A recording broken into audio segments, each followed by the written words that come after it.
D K Shivakumar ಅವರ ಹೇಳಿಕೆ, ಸಿದ್ದರಾಮಯ್ಯನವರ ನಡೆ ನೋಡಿದ್ರೆ ಮೇ 5ನೇ ತಾರೀಕು ಆದಮೇಲೆ 5 ರಾಜ್ಯಗಳ ಚುನಾವಣೆಯ ರಿಸಲ್ಟ್ ಬಂದ ಮೇಲೆ ತಮಿಳುನಾಡು, ಕೇರಳ, ಪಾಂಡಿಚೇರಿ, ಅಸ್ಸಾಂ ಮತ್ತು ವೆಸ್ಟ್ ಬೆಂಗಾಲ್ ಈ ರಿಸಲ್ಟ್ ಬಂದ ಮೇಲೆ ಮೇಲ್ನೋಟಕ್ಕೆ ಅನಿಸಿದೆ ಕರ್ನಾಟಕದಲ್ಲಿ ಕಾಂಗ್ರೆಸ್ ಸರ್ಕಾರ ಕ್ರಾಂತಿಗೆ ಒಳಗಾಗುತ್ತೆ ಅನ್ನೋದು ಮೇಲ್ನೋಟಕ್ಕೆ ಕಾಣಿಸ್ತಾ ಇದೆ. ಡಿ ಕೆ ಶಿವಕುಮಾರ್ ಅವರು ನಿನ್ನೆ ಹೇಳಿಕೆ ಕೊಟ್ಟಿರುವಂಥದ್ದು, ನಿನ್ನೆ ಸಿದ್ದರಾಮಯ್ಯನವರು ಅವ್ರ ಮನೆಯಲ್ಲಿ ಆತ್ಮೀಯ ಬಳಗವನ್ನು ಕರೆದು ಮಾತಾಡಿರುವಂಥದ್ದು, ಅದಾದಮೇಲೆ ಜಾರಕಿಹೊಳಿಯವರು ಸತೀಶ್ ಜಾರಕಿಹೊಳಿಯವರು ಕೊಟ್ಟಿರುವಂಥ ಹೇಳಿಕೆಗಳನ್ನು ಗಮನಿಸಿದ್ರೆ ಏನೋ ಒಂದು ಗೊಂದಲಗಳಾಗೋ ರೀತಿಯಲ್ಲಿ, ಕ್ರಾಂತಿ ಆಗೋ ರೀತಿಯಲ್ಲಿ ಮೇಲ್ನೋಟಕ್ಕೆ ಕಾಣ್ತಾ ಇದೆ.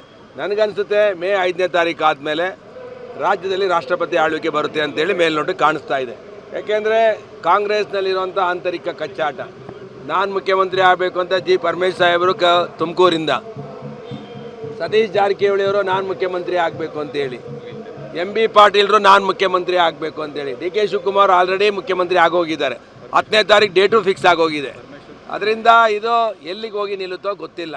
ನನಗನ್ಸುತ್ತೆ ಇದು ಜನಪರ ಅಲ್ಲದ ಸರ್ಕಾರ, ಭ್ರಷ್ಟ ಸರ್ಕಾರ.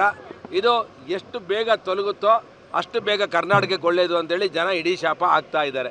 ಅವಧಿಪೂರ್ವ ಚುನಾವಣೆ ಬರುತ್ತೆ ಅಂತ ಇದು ಮೇಲ್ನೋಟಕ್ಕೆ ಕಾಂಗ್ರೆಸ್ಸಿನ ಆಂತರಿಕ ಕಚ್ಚಾಟದಲ್ಲಿ ನೋಡಿದ್ರೆ ಇದು ಮೇಲ್ನೋಟಕ್ಕೆ ಆ ಥರ ಕಾಣಿಸ್ತಾ ಇದೆ ಅಂತ ಕಾಣುತ್ತೆ.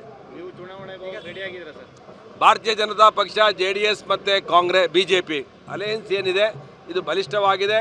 ಇವತ್ತು ಚುನಾವಣೆ ನಡೆದ್ರು 175 ಸ್ಥಾನ ಕಾಂಗ್ರೆಸ್, BJP ಮತ್ತು JDSಗಳು ಬರ್ತವೆ.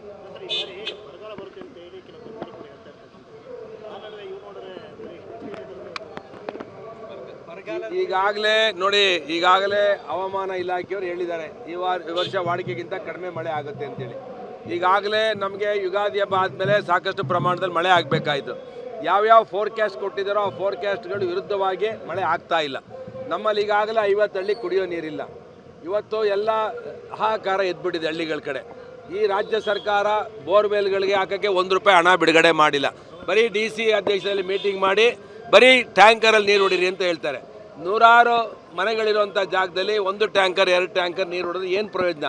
ನೀರು ಟ್ಯಾಂಕರಲ್ಲಿ ಹೊಡೆಯೋಕ್ಕೂ ಬೋರ್ವೆಲ್ಗಳಲ್ಲಿ, ರೈತರ ಬೋರ್ವೆಲ್ಗಳಲ್ಲೂ ನೀರಿಲ್ಲ. ಅದರಿಂದ ಇವತ್ತು ತುಂಬ ಸವಾಲುಗಳಲ್ಲಿ ಇವತ್ತು ಸರ್ಕಾರ ಎದುರಿಸ್ತಾ ಇದೆ.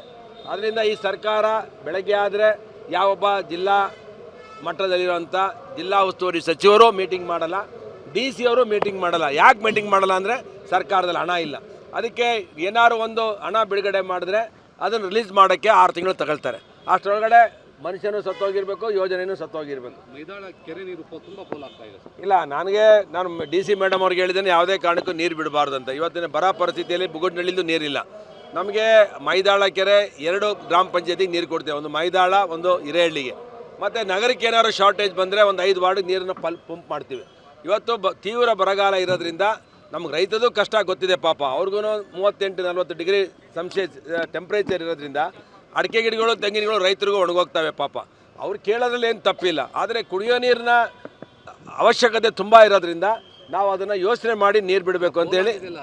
ಅದಕ್ಕೆ ನಾವು ಯಾವ ಅಧಿಕಾರಿಗಳು ಒಂದು ಮೀಟಿಂಗ್ ಮಾಡ್ದಲೆ ಒಂದು ಹೇಮಾವತಿ ನೀರನ್ನ ಅಚ್ಚುಕಟ್ಟಲ್ಲಿ ನೀರು ಬಿಡಬೇಕಾದ್ರೆ ಎಲ್ಲ ಶಾಸಕರನ್ನ ಕರೆದು ಅಲ್ಲಿರುವಂಥ ಹಾಸನ ಉಸ್ತುವಾರಿ ಸಚಿವರು ಮೀಟಿಂಗ್ ಮಾಡ್ತಾರೆ. ಇಲ್ಲಿ ಮೈದಾಳದ ಕೆರೆ ನೀರು ಬಿಡಬೇಕಾದ್ರೆ ಸ್ಥಳೀಯ ಶಾಸಕರು, ನಾನಿದ್ದೆ, ಜ್ಯೋತಿ ಗಣೇಶ್ ಇದೆ, ಇಬ್ಬರನ್ನು ಕೇಳಿ ನೀರು ಬಿಡಬೇಕಾಯಿತು. ಅಧಿಕಾರಿಗಳು ಅವರ ಇಷ್ಟ ಪ್ರಕಾರ ನಿರ್ಧಾರ ಮಾಡಿ ಇವತ್ತು ಅಷ್ಟು ನೀರನ್ನು ಪೋಲ್ ಮಾಡಿದ್ದಾರೆ. ಅದರಿಂದ ಅವ್ರ ಮೇಲೆ ಕ್ರಮ ಆಗಬೇಕು ಅಂತೇಳಿ ಜಿಲ್ಲಾ ಉಸ್ತುವಾರಿ ಸಚಿವರಿಗೆ ಹೇಳಿದ್ದೇನೆ.